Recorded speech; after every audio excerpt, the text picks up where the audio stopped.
Hi అండి. మనం ఇంట్లో వేస్ట్‌గా పప్పులు, తర్వాత బియ్యము అవన్నీ కడుగు నీళ్ళన్నీ పారబోసేస్తుంటాం గదండీ! మొక్కలు పెంచేవాళ్ళు అవేవి పారబోయకూడదండి. అగో బియ్యం కడుగు నీళ్ళు తీశాననమాట. ఇది ఒక రోజుదనమాట.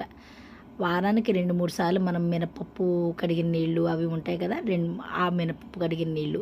ఇక్కడ నేను దోసల పిండి కూడా రుబ్బుకున్నాను. ఆ మిక్సీ జార్ కడిగిన నీళ్ళు కూడా పోస్తున్నాను. దానిలో చిన్న బెల్లం ముక్క వేస్తున్నాననమాట.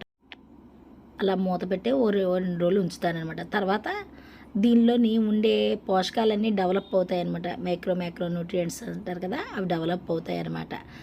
ఇలాగా బకెట్ నీళ్ళల్లో ఒక గిన్నెడు నీళ్ళు అయ్యాయి కదా! కుడితే అన్నీ కలిపి బకెట్‌కి గిన్నెడు వాడతాననమాట. అన్నీననమాట కూరగాయ మొక్కలకి, పూల మొక్కలకి వేస్తే దీనివల్ల ఉండే స్టార్చు అవిను ఇందులో నత్రజని, భాస్వరం అవన్నీ ఉంటే మొక్కలు బాగా పెరుగుతాయండి.